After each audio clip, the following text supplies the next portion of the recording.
نحمده ونصلي ونسلم على رسوله النبي الكريم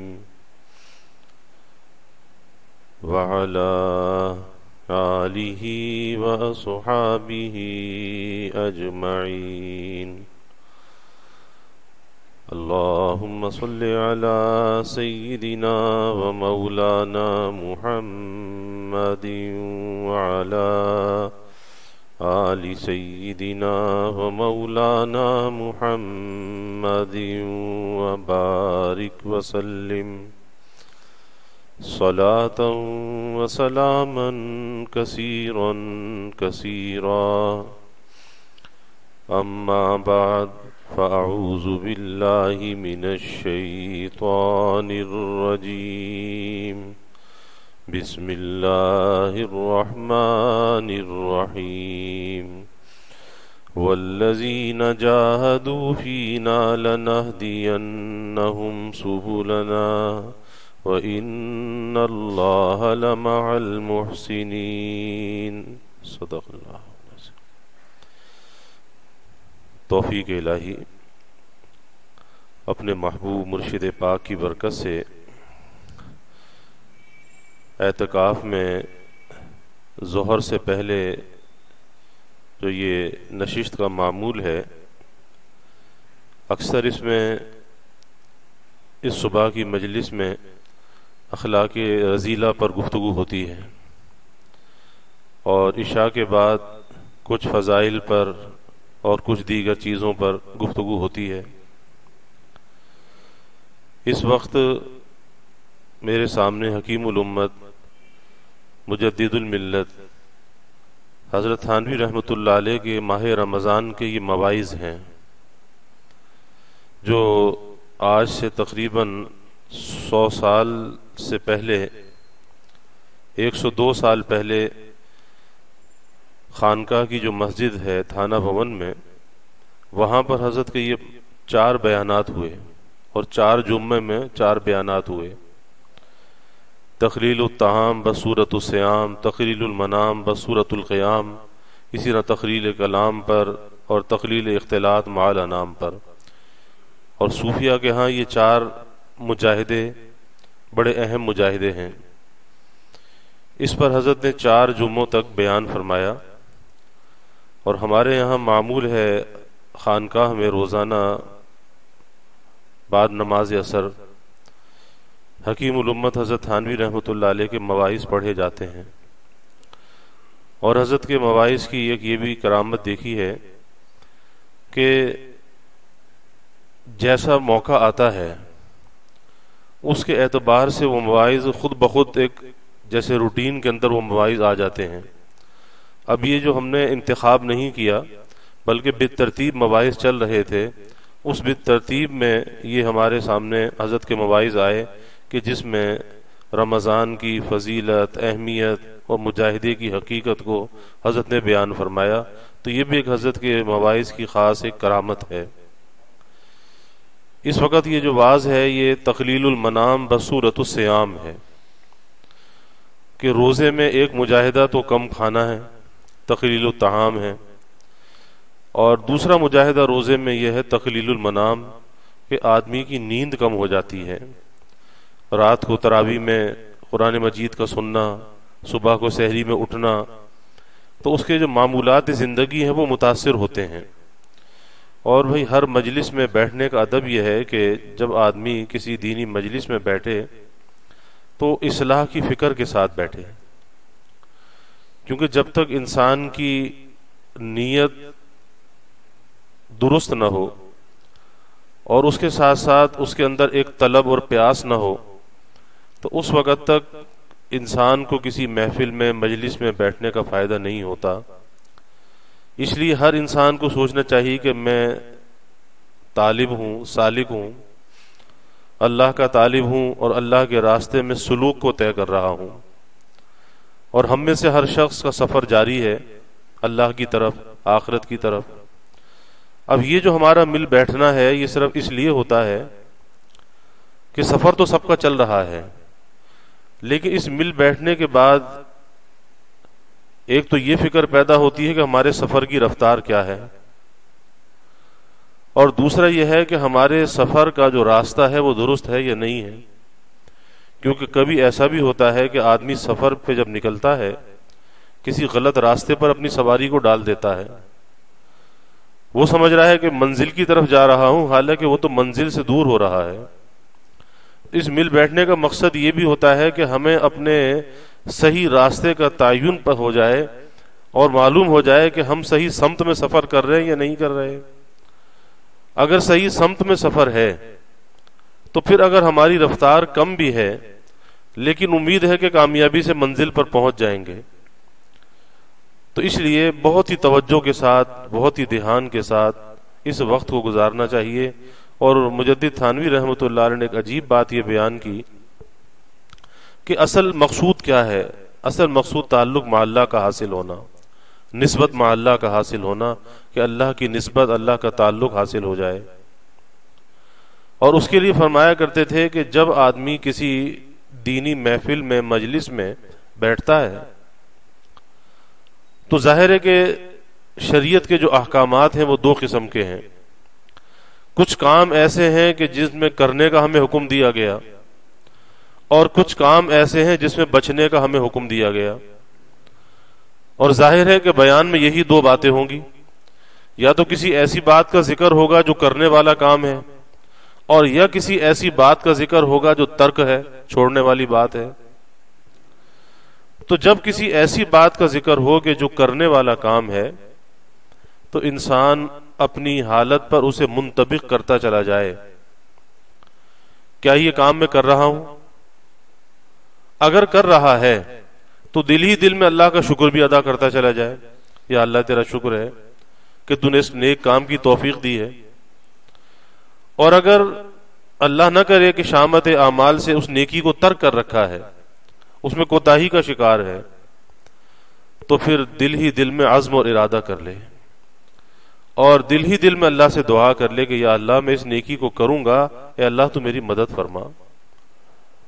اور ایک ایسا عزم بالجزم اپنے اندر پیدا کر لے کہ بس اب میں نے کرنا ہے، یہ نہیں کروں گا، سوچوں گا، یہ نہیں، گاگی نہیں، بس اب کرنا ہے، ہر حال میں کرنا ہے۔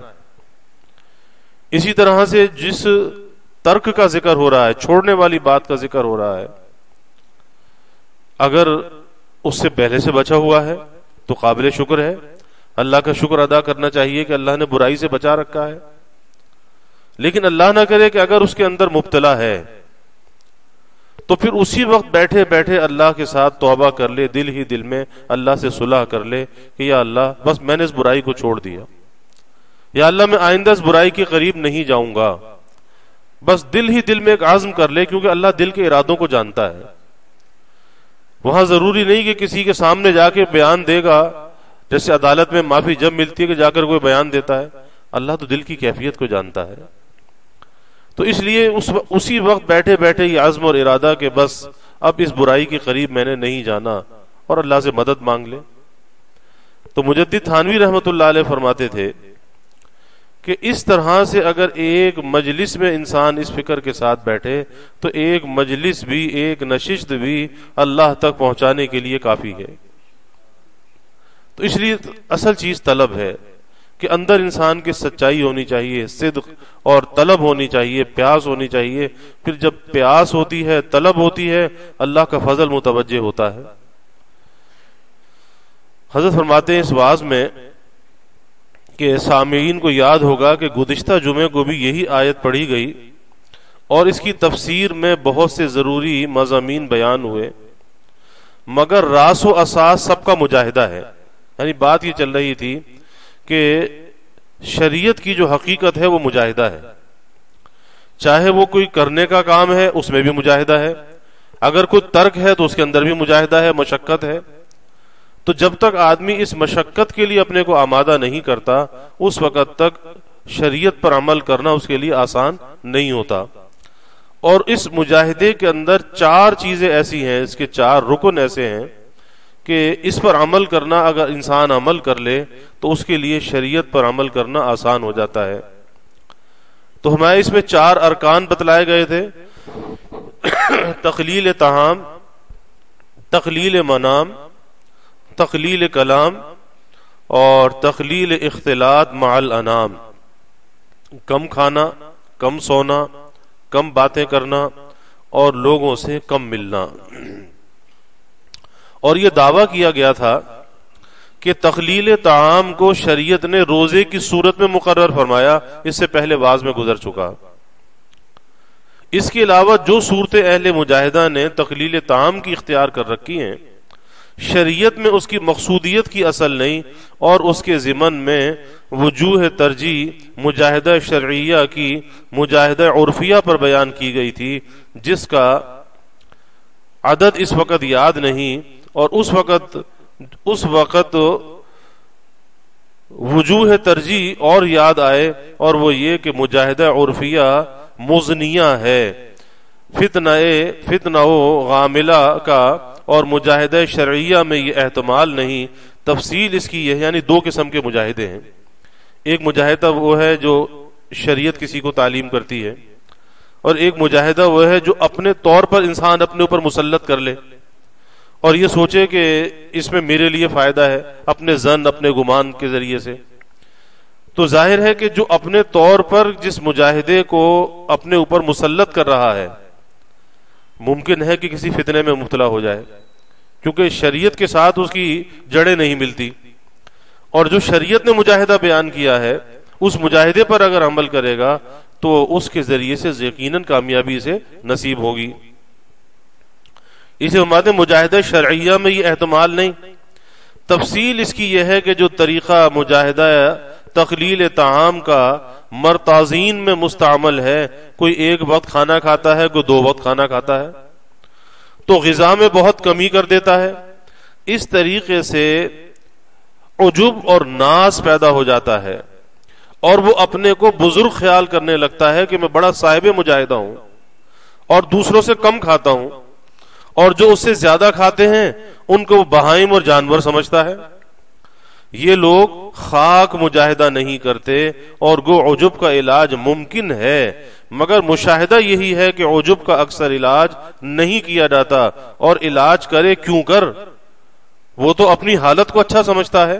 یعنی وہی بات کہ ایک تو یہ کہ اپنے طور پر مجاہدہ نہیں کرنا چاہیے، کسی اللہ والے سے پوچھ کر کوئی مجاہدہ کرنا چاہیے. اور جب آدمی اپنی کیفیت کو، اپنی حالت کو کسی اللہ والے کے سامنے رکھتا ہے، پھر وہ اسے تعلیم کرتا ہے.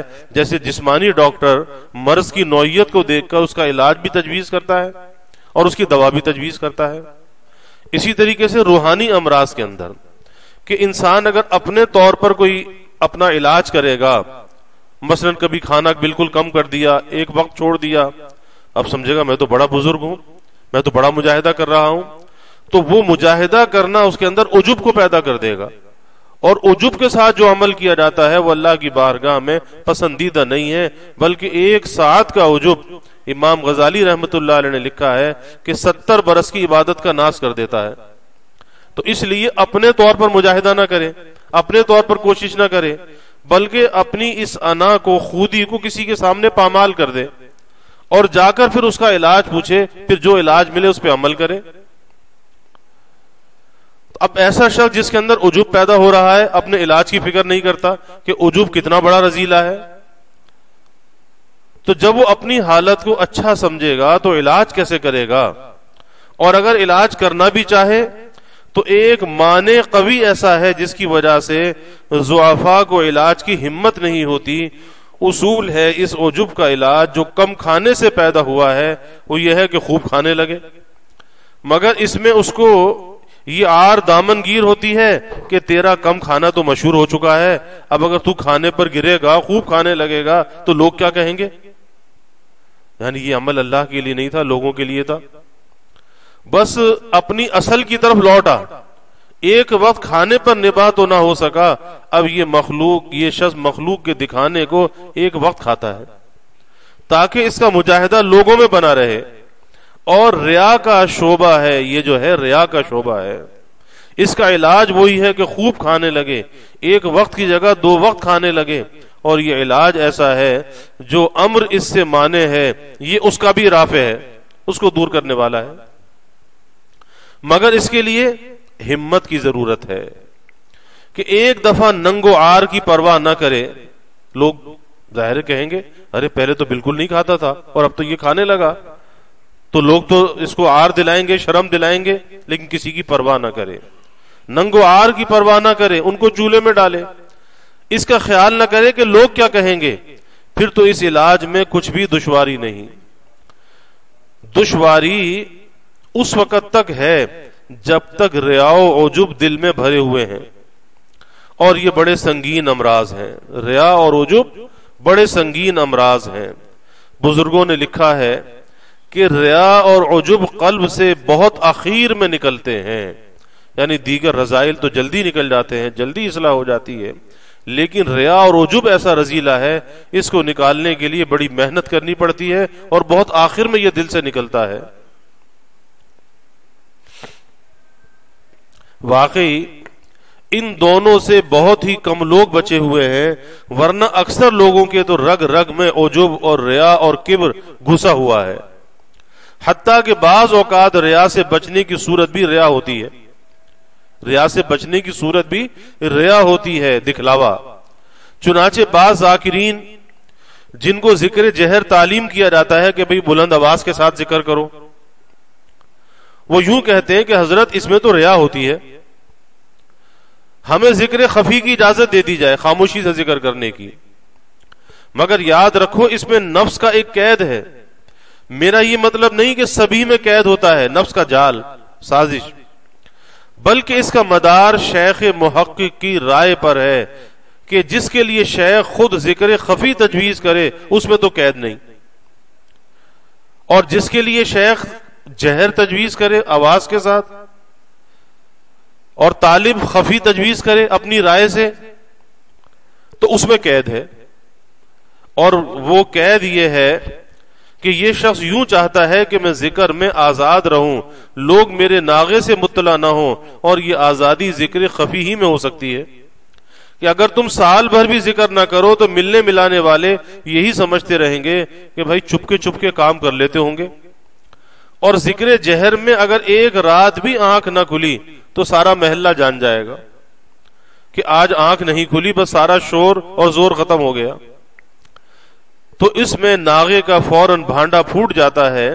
اس لیے جب کوئی مجھ سے کہتا ہے کہ ذکر جہر میں تو ریا ہوتی ہے، میں کہہ دیتا ہوں کہ جس دن ناغا ہوگا اس دن تواضع بھی پیدا ہو جائے گی، جس دن ناغا ہوگا اس دن تواضع بھی پیدا ہو جائے گی، خود شرماؤ گے کہ میرے ناغے کی سب کو اطلاع ہو گئی، اور ذکر خفی میں یہ تواضع کہاں نصیب۔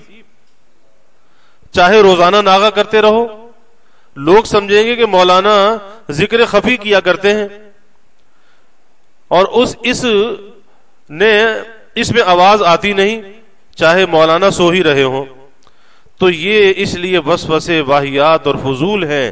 ذکر جہر میں ریا ہوتی ہے اور نہیں ہوتی، یہ سب فضول باتیں ہیں۔ اس کا منشا بھی ریا و عجب ہی ہے کہ تم اپنے نقص کو لوگوں سے چھپانا چاہتے ہو، اس کا علاج یہی ہے کہ جہر کیا کرو، بغرض تخلیل طعام کی جو صورت مرتازین میں مستعمل ہے، اس میں عجب و کبر کا بڑا غائلہ ہے، اس کا علاج محققین کے اصول پر خوب کھانا۔ میرا یہ مطلب نہیں کہ اگر کسی عبادت میں عجب کا احتمال ہو تو اس کو ترک کر دے، یہ مقصد نہیں ہے۔ اس طرح تو سب عبادات چھوٹ جائیں گی۔ کوئی آدمی سوچے کہ بھئی نماز کے اندر تو ریا ہو جاتی ہے، ذکر کے اندر تو ریا ہو جاتی ہے، تو نماز بھی چھوڑ دو، ذکر بھی چھوڑ دو، سب کچھ چھوڑ دو۔ نہیں، نماز کو، ذکر کو، نیکی کو، طاعت کو نہیں چھوڑا جائے گا، چاہے وہ ریا کے ساتھ ہو، لیکن ریا کا علاج کیا جائے گا۔ جیسے بیمار ہے تو بیمار کھانا پینا تو نہیں چھوڑتا، لیکن بیماری کا علاج کرتا ہے۔ تو فرماتے ہیں میرا یہ مطلب نہیں اگر کسی عبادت میں عجب کا احتمال ہو تو اس کو ترک کر دے، اس طرح تو سب عبادات چھوٹ جائیں گی، بلکہ مطلب یہ ہے کہ جب کسی عبادت کے دو طریقے ہوں، جن میں سے ایک میں تو عجب کا گمان ہو اور دوسرے میں عجب کا احتمال نہ ہو، تو دوسرا طریقہ بہتر ہے۔ اور شریعت نے جو صورت تخلیل طعام کی مقرر کی ہے کہ روزے میں صرف کھانے کے اوقات کو بدل دو، غذا میں کمی نہ کرو، اس میں عجب تو کیا پیدا ہوتا، بلکہ اس کا مقابل تواضع پیدا ہوتی ہے، کیونکہ افطار کے وقت ایسا روزے دار ٹھنڈے پانی پر، برف پر اور مختلف قسم کے کھانوں پر گرتا ہے۔ رمضان میں اکثر گھروں میں اور دنوں سے زیادہ کھانے پکتے ہیں، زیادہ اہتمام ہوتا ہے۔ روٹی کے علاوہ گوشت اور پھلکیاں اور چنے کے دانے وغیرہ پکائے جاتے ہیں، پھر احباب بھی کچھ بھیج دیتے ہیں۔ خصوص مؤذن کو رمضان میں ایسے مختلف کھانے کھاتے ہیں کہ عمرہ سے بھی اچھے پڑ جاتے ہیں۔ تو جو شخص اتنی چیزوں پر گرے گا اس میں عجب کیا پیدا ہوتا؟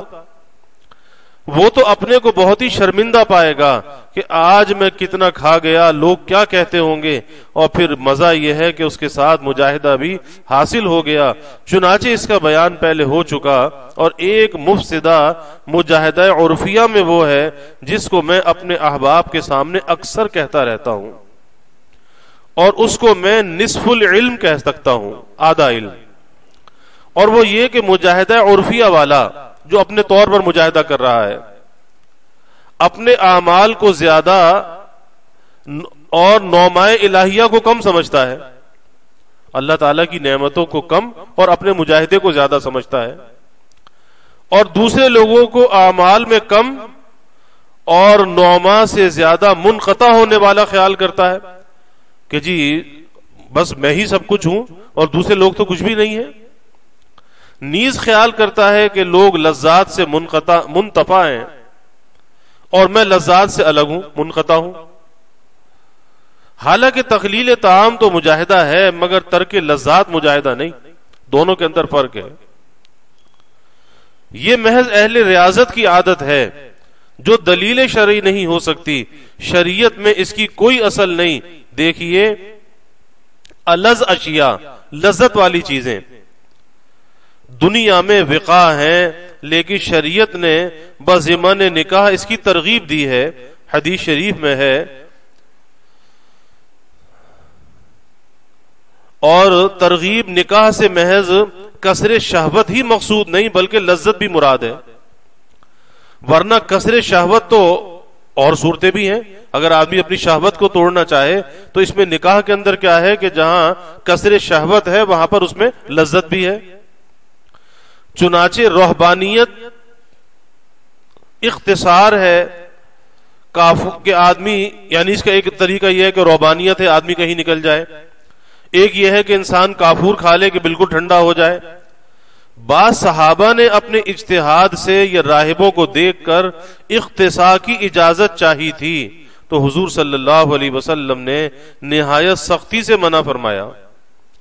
پھر شریعت میں عزل سے منع کیا گیا کہ آدمی اپنی نسل کو بڑھانا نہ چاہے اور عزل کرنے لگے، شریعت نے عزل سے منع کیا، کیونکہ اس میں شبہ کامل و لذت اکمل نہیں ہوتی۔ اگر نکاح میں محض کسر شہوت ہی مقصود ہوتی تو عزل پر انکار نہ کیا جاتا،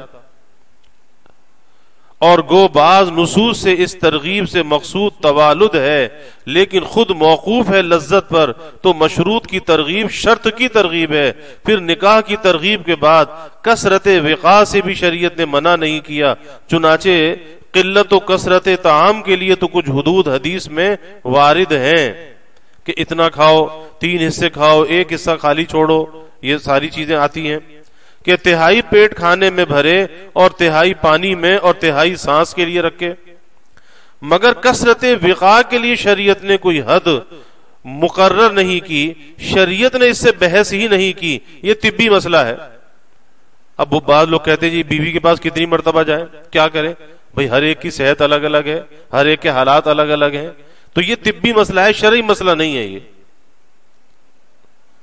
اس سے اطباء بحث کرتے ہیں، اس سے معلوم ہوا کہ کثرت وقاء سے باطن کو ضرر نہیں ہوتا، ورنہ شریعت اس سے بحث کرتی کہ کتنی مرتبہ بیوی کے پاس جائے، کتنی مرتبہ نہ جائے، شریعت نے اس سے بحث نہیں کی۔ پھر اہل شریعت کا طرز عمل دیکھو تو ان میں سب سے بڑے حضور نبی کریم صلی اللہ علیہ وسلم ہیں، اور حضور صلی اللہ علیہ وسلم کی حالت یہ تھی کہ تقلیل طعام تو آپ نے کی ہے، لیکن تقلیل وقاء کا آپ کے یہاں اہتمام نہ تھا۔ آپ کے یہاں 9 بیویاں تھیں اور 2 خاص باندیاں ملا کر 11 کا عدد پورا ہو گیا، تو بعض دفعہ آپ نے ایک رات میں سب سے فراغت کی ہے۔ حضور صلی اللہ علیہ وسلم میں یہ قوت بھی اور لوگوں سے بہت زیادہ تھی۔ حضرات صحابہ رضوان اللہ علیہم فرماتے ہیں کہ ہم باہم کہا کرتے تھے کہ حضور صلی اللہ علیہ وسلم میں 30 مردوں کی قوت ہے، اور بعض روایات میں آتا ہے کہ 40 مردوں کی قوت ہے۔ اس لیے حق تعالی نے آپ کو امت سے زیادہ بیویاں رکھنے کی اجازت دی، بلکہ حضور صلی اللہ علیہ وسلم نے جو 9 پر اکتفا کیا یہ بھی آپ کا صبر تھا، ورنہ آپ کو تو 30-40 نکاح کرنے چاہیے تھے اپنی قوت کے موافق، مگر مخالفین تو 9 ہی پر شور مچاتے ہیں اور کہتے ہیں کہ آپ نے بہت نکاح کیے، حالانکہ کثرت و قلت امور اضافیہ ہیں۔ تمہاری قوت کے اعتبار سے اگر یہ مقدار زیادہ ہے تو کیا یہ عدد حضور صلی اللہ علیہ وسلم کی قوت کے اعتبار سے بھی زیادہ ہے؟ ہرگز نہیں۔ آپ کی قوت کے لحاظ سے یہ تو کچھ بھی نہیں، غرض حضور صلی اللہ علیہ وسلم نے کثرت وقاء سے احتراز نہیں فرمایا۔ اگر یہ مضر باطن ہوتا تو آپ صلی اللہ علیہ وسلم ضرور اس سے احتراز کرتے۔ اس پر شاید کوئی کہے کہ حضور صلی اللہ علیہ وسلم کو اس سے باطنی ضرر نہ تھا، اس لیے آپ احتراز نہ کرتے تھے، مگر ہم کو احتراز کرنا چاہیے۔ تو میں کہتا ہوں کہ یہ وہی بات ہے جس کا جواب خود حضور صلی اللہ علیہ وسلم نے ارشاد فرمایا، جس کا قصہ احادیث میں اس طرح ہے کہ حضرات ازواج مطہرات رضی اللہ عنہن سے بعض صحابہ نے حضور صلی اللہ علیہ وسلم کے معمولات پوچھے۔ 3 صحابہ آئے، معمولات پوچھے کہ آپ کے کیا معمولات ہیں؟ انہوں نے ظاہر فرمایا کہ آپ صلی اللہ علیہ وسلم کے یہ معمولات ہیں، جس کا حاصل یہ تھا کہ آپ رات کو کچھ دیر سوتے ہیں، کچھ دیر جاگتے ہیں، کچھ دیر عبادت کرتے ہیں، کچھ وقت بیویوں کی باتوں میں صرف کر دیتے ہیں، کبھی روزہ رکھتے ہیں، کبھی روزہ افطار کرتے ہیں۔ اب ان حضرات نے حضور صلی اللہ علیہ وسلم کے دستور العمل کو سہل سمجھ کر قلیل سمجھا اور کہنے لگے کہ حضور صلی اللہ علیہ وسلم کو تو زیادہ عمل کی ضرورت نہیں اور تقلیل عمل مضر نہیں، کیونکہ حق تعالی نے آپ صلی اللہ علیہ وسلم کے سب اگلے پچھلے گناہ بخش دیے بالفرض اگر ہوں، ورنہ آپ میں گناہ کا وجود ہی نہ تھا۔ لیکن ہم کو بوجہ اپنے نقصان مرتبہ کے زیادہ عمل کی ضرورت ہے۔ ابھی ان کی اپنی رائے ہوئی صحابہ کی، اس لیے ایک نے قسم کھائی کہ میں آج سے تمام رات نہ سوؤں گا۔ یہ عمل شاخ تو اس نے اختیار کیا، اور دوسرے نے کہا، دوسرے صحابی نے، کہ میں ساری عمر روزے ہی رکھوں گا، اور تیسرے بولے کہ میں کبھی نکاح ہی نہیں کروں گا۔ ابھی اپنے طور پر انہوں نے اپنے لیے ایک مجاہدہ مقرر کر لیا۔ صحابہ کی بھی عجیب حالت تھی کہ حضور صلی اللہ علیہ وسلم کے عمل کو قلیل دیکھ کر یہ خیال نہیں پیدا ہوا کہ لاؤ ہم بھی کم ہی کیا کریں، کہ کیوں مصیبت میں پڑے۔ واقعی ہم تو اپنے مرشد کی عبادت کو کم دیکھ کر یہی کہیں کہ ہم کو بھی زیادہ کی کیا ضرورت ہے، مگر صحابہ نے اس کے برعکس یہ کہا کہ گو حضور صلی اللہ علیہ وسلم کم کریں مگر ہم کو زیادہ ہی کرنا چاہیے۔ حضور صلی اللہ علیہ وسلم تشریف لے آئے، آپ کو معلوم ہوا، اور ان حضرات کے خیالات کی غلطی ظاہر فرمائی۔ ارشاد فرمایا تم نے ایسا ایسا کہا، صحابہ سے پوچھا تم نے ایسا ایسا کہا، یاد رکھو میں تم سے زیادہ حق تعالی سے ڈرتا ہوں، میں تم سے زیادہ حق تعالی سے ڈرتا ہوں، لیکن باوجود اس کے میں کبھی روزہ رکھتا ہوں، کبھی افطار کرتا ہوں، ہمیشہ روزہ نہیں رکھتا، اور کبھی جاگتا ہوں کبھی سوتا ہوں، اور عورتوں سے نکاح بھی کرتا ہوں، اور یہی میری سنت ہے، اور جس نے میری سنت سے اعراض کیا وہ مجھ سے کچھ تعلق نہیں رکھتا۔ تو دیکھیے ان صحابہ کا خیال کا یہی حاصل تھا کہ حضور صلی اللہ علیہ وسلم لذات کے استعمال سے آپ کو ضرر نہیں ہوتا مگر ہم کو ضرر ہوگا، اس لیے ہمیں لذات سے بچنا چاہیے، مگر حضور صلی اللہ علیہ وسلم نے اس خیال کو خلاف سنت بتلایا، لذات کے ترک کو۔ بس ثابت ہوا کہ کثرت وقاء سے ضرر کا اعتقاد رکھنا دین میں بدعت ایجاد کرنا ہے۔ ہاں یہ ضرور ہے کہ کثرت وقاء میں ہر شخص کو اپنی قوت کا اندازہ کر لینا چاہیے، کیونکہ شرعی مسئلہ نہیں ہے، طبی مسئلہ ہے کہ کس کے اندر کتنی طاقت ہے، کتنی صلاحیت ہے، طبی مسئلہ ہے، ہر ایک کی صلاحیت الگ الگ ہے۔ اسراف تو ہر شے میں مذموم ہے، کسی بھی چیز کی کثرت ہو وہ تو مذموم ہے۔ پھر حضور صلی اللہ علیہ وسلم کے صحابہ کے بعد صحابہ کے طرز عمل کو دیکھا جائے تو حضرت عبداللہ ابن عمر رضی اللہ عنہ رمضان میں افطار کر کے عشاء کے وقت تک 11 عورتوں سے فارغ ہوا کرتے، ان میں باندیاں بھی تھیں کیونکہ 4 نکاح کی اجازت تھی۔ شاید کوئی یہ کہے کہ مغرب سے عشاء تک کا وقت ہی کیا ہے جس میں 11 سے فراغت کر لیتے اور جلدی جلدی فارغ ہوتے تھے، تو یہ ان کے ذوف کی دلیل ہے۔ اس کا جواب یہ ہے کہ صحابہ کے زمانے میں عشاء کی نماز دیر سے ہوتی تھی، اکثر ہوتا تھا کہ مغرب کے بعد سو جاتے تھے اور پھر دیر سے اٹھ کر عشاء کی نماز ہوتی تھی، اس لیے ان کو کافی وقت ملتا تھا، اور ہم اس لیے جلدی پڑھتے ہیں کہ شاید زیادہ دیر کرنے سے کوئی نماز ہی کو نہ آئے۔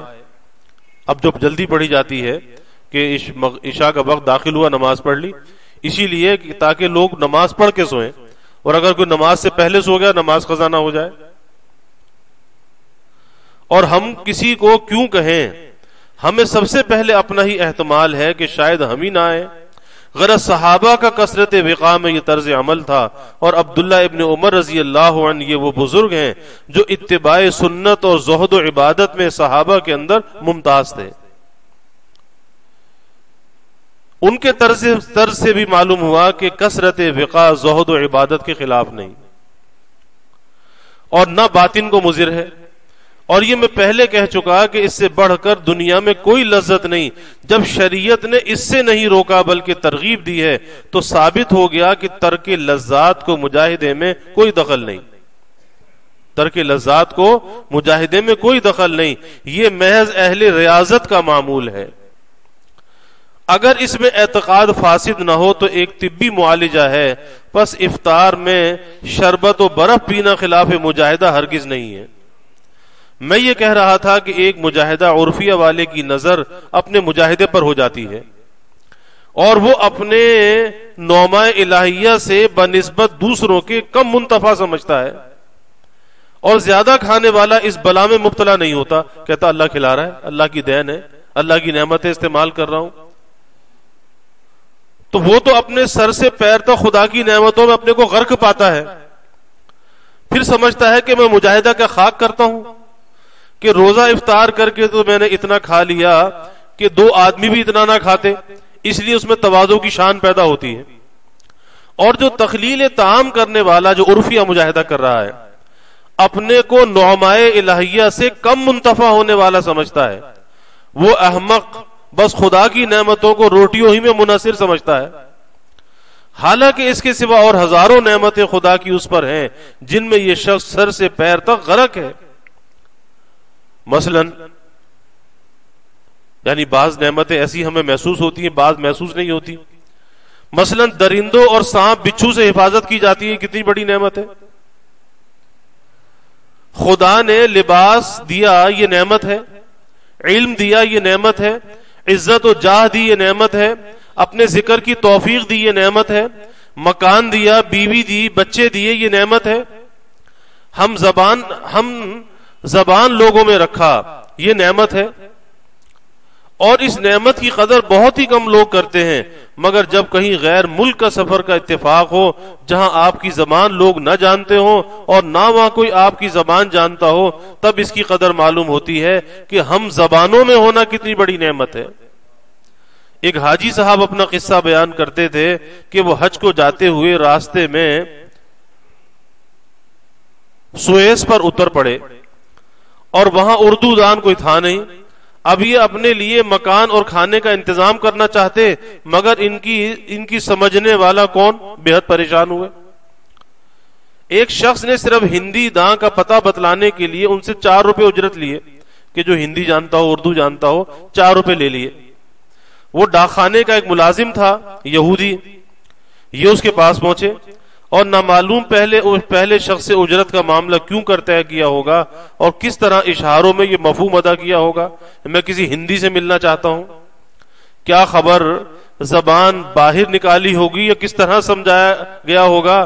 زبان باہر نکالنے پر حکایت یاد آئی کہ ایک شخص ہرن خرید کر لایا، کسی نے اس کی قیمت پوچھی، اس کی قیمت 11 روپے بتلانا چاہتا تھا، مگر یہ لغت یاد نہیں آیا، اس لیے اس نے 11 کا عدد اس طرح بتلایا کہ اول ایک ہاتھ کی انگلیاں کھول کر 5 کا عدد، پھر دوسرے ہاتھ کی انگلیاں کھول کر 5 کا عدد بتلانا چاہا تو رسی ہرن کے منہ میں پکڑ لی کہ 10 تو یہ ہوئے، پھر 11واں بتلانے کے لیے جیب باہر نکالی، یعنی زبان باہر نکالی، ترکیب تو اچھی تھی مگر نتیجہ یہ ہوا کہ ہرن بھاگ گیا۔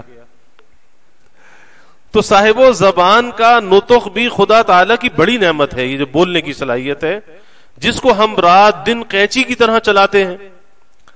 پھر زبان دینے کے بعد ہم زبانوں میں رکھنا، یہ بھی بڑی نعمت ہے۔ مولانا روم رحمت اللہ علیہ فرماتے ہیں، ہر کے اوز ہم زبانیں شد جدا، بے نواشد گرچہ دارت صد نوا۔ مولانا نے تو کسی اور حالت میں فرمایا، مگر اس حالت پر بھی یہ چسپاں ہے۔ مولانا کی مراد تو ہم زباں سے ہم زباں باطنی یعنی ہم راز ہے۔ شیخ محقق ہو، جماعت ذاکرین ہو کہ جب ذاکر اپنے شیخ یا اپنی جماعت سے الگ ہوتا ہے تو سخت الجھن میں پڑ جاتا ہے، واقعی نااہلوں میں پھنس کر اپنی جماعت کی قدر ہوتی ہے۔ تو مولانا کی مراد ہم زباں سے ہم زبان باطن ہے، کیونکہ اس طریق میں ظاہری ہم زباں کی ضرورت نہیں۔ اگر طالب و شیخ کی زبان جدا جدا ہو جب بھی فیض ہوتا ہے۔ حضرت حاجی صاحب رحمت اللہ علیہ کی خدمت میں ایک رومی شیخ آئے، روم کے رہنے والے، جن کا نام تھا سعد آفندی۔ حضرت اس وقت مثنوی پڑھا رہے تھے، حضرت نے ہجرت کی تھی مکہ مکرمہ، حرم میں مثنوی کا درس ہوتا تھا، تو مثنوی پڑھا رہے تھے اور تقریر اردو ہی میں فرمایا کرتے تھے۔ مگر وہ محظوظ تھے، وہ جو آفندی تھے وہ محظوظ تھے۔ ایک خادم نے حضرت سے عرض کیا کہ اگر یہ اردو سمجھتے تو ان کو اور زیادہ حظ آتا۔ حضرت نے فرمایا کہ اس حظ کے لیے اس زبان کی ضرورت نہیں، اور یہ شعر پڑھا، پارسی گو گرچے تازی خود شرست، عشق را خود صد زباں دیگر است، بوئے آ دلبر چوں پرا می شود، این زباں جملہ حیران می شود۔ تو دیکھیے ہم زبانوں میں ہونا کتنی بڑی نعمت ہے، مگر وہ احمق ان نعمتوں پر نظر نہیں کرتا، وہ صرف 2 روٹیوں ہی کو نعمت سمجھتا ہے، حالانکہ حق تعالی کی نعمتیں اتنی ہیں۔ وَإِن تَعُدُّوا نِعْمَةَ اللَّهِ لَا تُحْصُوهَا، کہ اگر نعمتوں کو شمار کرنا چاہو تو شمار نہیں کر سکتے۔ اور اس کا ادنا طریقہ امتحان وہ ہے جو شیخ سعدی علیہ الرحمہ نے بیان فرمایا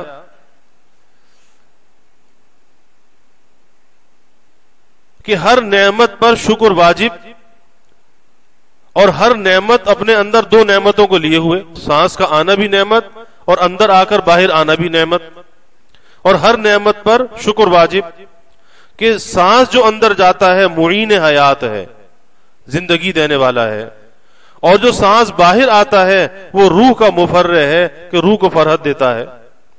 اس لیے ہر سانس میں دو نعمت ہیں اور ہر نعمت پر شکر واجب ہے۔ اب خدا تعالی کی نعمتوں کا احساس کیوں کر ہو سکتا ہے؟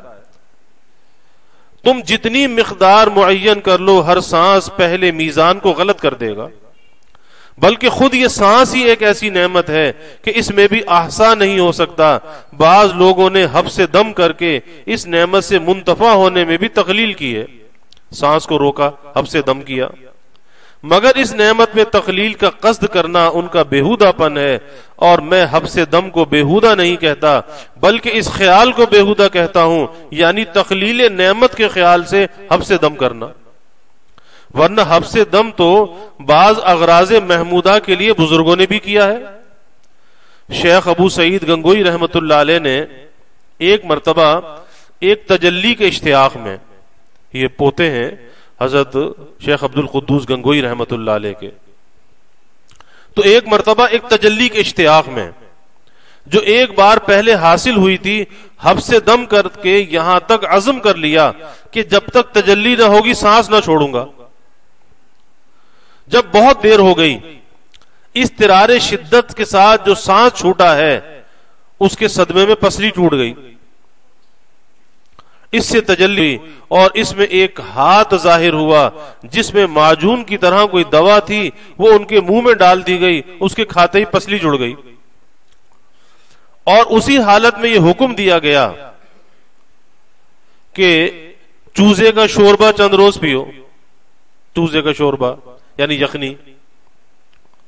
شیخ ابو سعید رحمت اللہ علیہ نے سلطان نظام الدین رحمت اللہ علیہ کو، جو ان کے شیخ تھے نظام الدین بلخی رحمت اللہ علیہ، اس واقعے کی اطلاع کی، انہوں نے اسی روز سے چوزے کے شوربے کا ان کے لیے اہتمام فرما دیا، مگر خدا کے لیے کوئی صاحب غلط کشف نہ گھڑنے لگے کہ روز آ کر شیخ کو بتایا کریں کہ آج مجھے یہ کھانے کا حکم ہوا ہے اور آج یہ پینے کا حکم ہوا ہے۔ جیسے آج کل ایک شیخ یورپ کی طرف ہیں، ان کے یہاں کشف کا بازار بڑا گرم ہے، ان کے مریدوں کو روز ایسے ہی کشف ہوتے ہیں کہ آج حکم ہوا ہے کہ فلاں شخص کو اتنے روپے دے دو اور فلاں جگہ فاتحہ کر دو، یا فلاں جگہ عرس میں شرکت کرو، اور فلاں ملازم کو ترقی دو اور فلاں کو معزول کر دو، اور وہ خدا کے بندے سب کو صحیح سمجھتے ہیں۔ سو خوب سمجھ لو کہ شیخ محقق کے یہاں جھوٹے کشف نہیں چل سکتے، وہاں قلعی ہی کھل جاتی ہے، اور پھر کفش پڑھنے لگتے ہیں، یعنی جوتے پڑھنے لگتے ہیں۔ شیخ ابو سعید گنگوئی رحمت اللہ علیہ جس خاص تجلی کے اشتیاق میں حبس دم کر بیٹھے تھے، سانس روک لیا کہ جب تک تجلی ظاہر نہیں ہوگی سانس نہیں لوں گا۔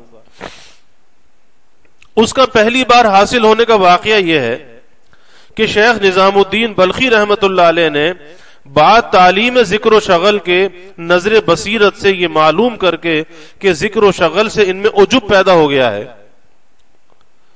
کیونکہ ہندوستان سے یہ بلخ پہنچے جو روسی ریاستیں ہیں کہ وہاں جا کر کچھ اپنی اصلاح کرائیں، اس نسبت کو حاصل کریں، تو شیخ نے جو ہے کچھ ذکر اذکار تعلیم کیے، تو یہ دیکھ کر کہ ذکر سے ان میں عجب پیدا ہو گیا، تو سب ذکر و شغل چھوڑ کر معالجے کے طور پر شکاری کتوں کی خدمت ان کے سپرد کر دی۔ ایک مرتبہ یہ ان کتوں کو جنگل میں لے جا رہے تھے کہ کتوں نے دور سے کسی شکار کو دیکھا، بس اب وہ کہاں تھے، وہ تو ہرن ہو گئے، بھاگ گئے۔ کچھ دور تو شیخ ابو سعید ان کے ساتھ ساتھ بھاگتے رہے، مگر جب یہ دیکھا کہ یہ قابو سے باہر ہیں تو اس خوف سے کہ کہیں رسی ہاتھ سے نہ چھوٹ جائے اور کتے بھاگ جائیں تو شیخ کا عتاب ہوگا، انہوں نے کتوں کی زنجیر کو اپنی کمر سے باندھ لیا۔ کتوں نے جو زور سے دوڑنا شروع کیا تو بیچارے نہ سنبھل سکے اور گر پڑے۔ اب یہ حال ہے کہ کتے دوڑتے جا رہے ہیں اور یہ ڈھیلوں پتھروں پر گھسٹتے ہوئے جا رہے ہیں اور بدن میں کانٹے چبھ رہے ہیں، سر میں چوٹیں لگ رہی ہیں مگر یہ راضی ہیں.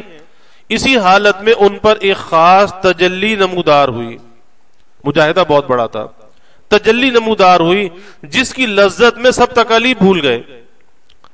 اور پھر حضرت شیخ نظام الدین بلخی رحمت اللہ علیہ پر ان کی حالت مکشوف ہوئی تو خدام سے فرمایا کہ ابو سعید پر اس وقت خدا کا فضل ہو گیا اور جنگل میں اس سے دولت نصیب ہو گئی, جاؤ اس کو اٹھا لاؤ. اور پھر اس وقت شیخ عبد القدوس گنگوئی رحمت اللہ علیہ کی روحانیت سلطان نظام الدین رحمت اللہ علیہ کو مکشوف ہوئی کہ شیخ فرما رہے ہیں نظام الدین محنت لینے کا تو مذائقہ نہیں, مگر ہم نے یعنی ہمارے مجاز نے تو اتنی محنت نہ لی تھی, شیخ نظام الدین اس شیخ کے عتاب پر کانپ اٹھے. یعنی ہم نے تو تم سے اتنی محنت نہیں لی تھی, تو اتنی محنت ہمارے اس بیٹے سے لے رہے ہو. اس عتاب پر کانپ گئے. اور پھر کبھی شیخ ابو سعید سے اتنی محنت نہیں لی. تھوڑی دیر میں جو ابو سعید جنگل سے آئے, شیخ نے ان کو پھر ذکر و شغل میں لگا دیا, جس کے بعد وہ حبس دم کا قصہ ہوا کہ وہ چاہتے تھے وہ تجلی پھر دیکھوں. اس قصے کے بعد شیخ نے فرمایا ابو سعید, یہ دوبارہ قصہ ہوا, ابو سعید جو دولت میں تمہارے گھر سے لایا تھا وہ آج تم کو سونپ رہا ہوں. گویا حصول نسبت کی بشارت ہے. اسی طرح شیخ ابو سعید گنگوئی رحمت اللہ علیہ کے قصے کی نظیر سرزری رحمت اللہ علیہ کا واقعہ بھی ہے جو مولانا نے مثنوی میں بیان کیا. انہوں نے بھی کسی تجلی کے شوق میں جب کسی مجاہدے سے کام نہ چلا حق تعالی سے عرض کیا یا تو وہ تجلی ہو ورنہ اپنی حیات کو منقطع کر دوں گا. وہاں سے جواب ملا کہ زندگی تیرے قبضہ میں تھوڑا ہی ہے, دیکھیں حیات کو کیسے منقطع کرو گے. انہوں نے فوراً اپنے کو پہاڑ کے اوپر سے گرا دیا, کچھ بھی نہ ہوا, چوٹ تک بھی نہ لگی. اب یہ بڑے جھنجھلائے اور کہا کہ یہ کیا مصیبت ہے, نہ مرنے دے نہ جینے دے. یہ ناز کا مقام تھا, یہ ناز کا مقام تھا, اور کسی کسی کو یہ حاصل ہوتا ہے. اس لیے ایسے الفاظ کہہ گئے, اور ان کے لیے یہ الفاظ خلاف ادب نہ تھے کیونکہ ہر وقت کا جدا ادب ہے. مولانا روم رحمت اللہ علیہ فرماتے ہیں گفتگو عاشقاں در کار رب جو شش عشق است نے کار ادب. اور آگے فیصلہ خوب ہے, بے ادب تر نیست زد کس در جہاں با ادب تر نیست زد کس در نہاں. یعنی باطن میں اس سے بڑھ کر با ادب کوئی نہیں اور ظاہر میں اس سے بڑھ کر بے ادب کوئی نہیں. یعنی ایسے اللہ کے بندے ہوتے ہیں کہ باطنی اعتبار سے ان سے بڑھ کر کوئی ادب والا نہیں اور ظاہر میں ان سے بڑا کوئی بے ادب نہیں.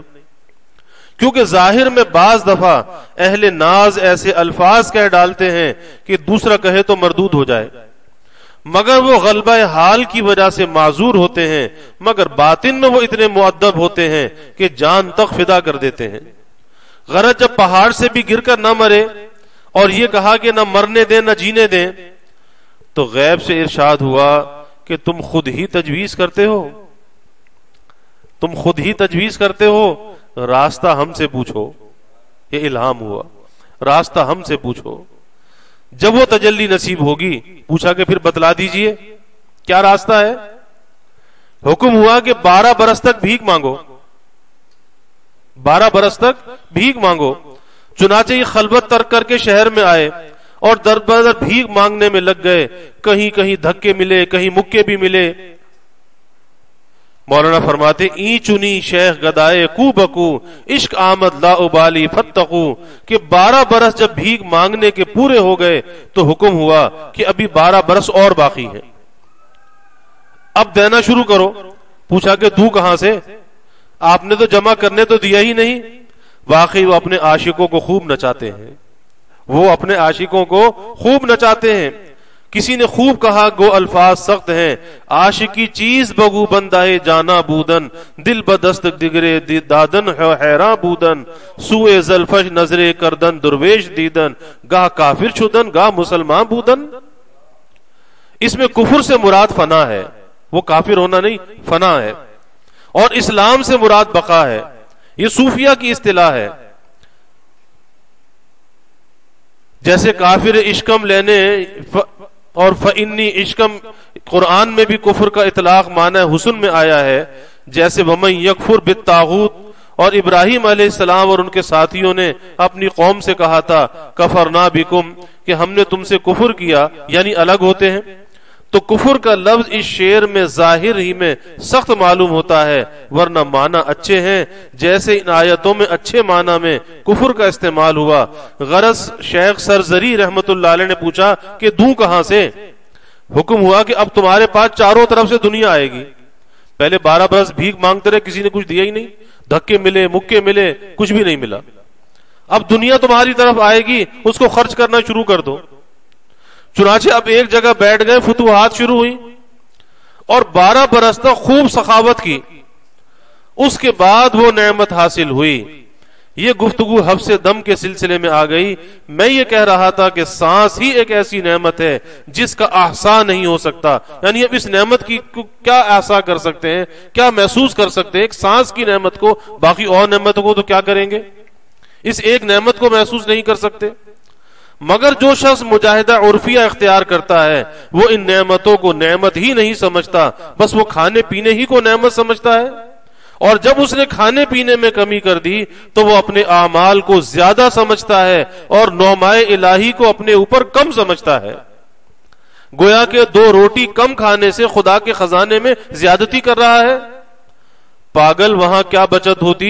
ایک ایک جانور اتنا کھانے والا ہے کہ وہاں تم جیسوں کو پوچھتا کون ہے؟ تمہاری ان 2 روٹیوں کے کم کرنے سے وہاں کچھ اضافہ نہیں ہوتا۔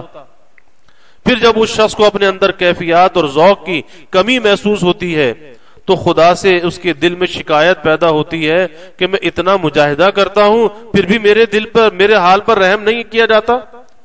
تو یہ حضرت کا واعظ چل رہا ہے، باقی انشاءاللہ تعالی آئندہ کل عرض کریں گے۔ اللہ تعالی ہمیں اس کی برکات نصیب فرمائے، اور جو مجاہدے کی حقیقت ہے اللہ تعالی وہ ہمیں عطا فرما دے اس اعتکاف کی برکت سے۔ وآخر دعوانا الحمدللہ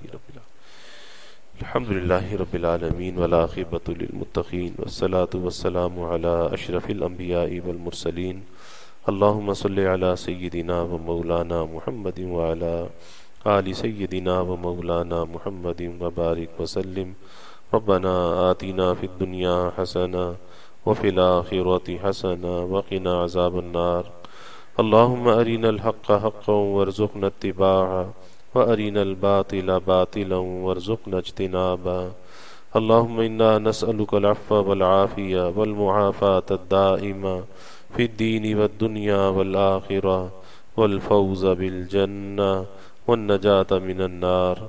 اللہم انا نسألک من خیر ما سألک منہ نبیک سیدنا محمد صلی اللہ علیہ وسلم، ونعوذ بک من شر ما استعاذک منہ نبیک سیدنا محمد صلی اللہ علیہ وسلم، وانت المستعان وعلیک البلاغ ولا حول ولا قوة الا باللہ۔ وجزا اللہ عنا محمدا صلی اللہ علیہ وسلم ما هو اہلہ، وصلی اللہ تعالی وسلم علی النبی الکریم۔ آمین برحمتک یا رب۔ وہی سنن زوال پڑھیں، اور جو اپنے معمولات میں لگے، یہ معمولات کے کارڈ لگے ہوئے ہیں، اس کو دیکھ کر اپنے اپنے معمولات کو ادا کریں، وقت کو ضائع نہ کریں۔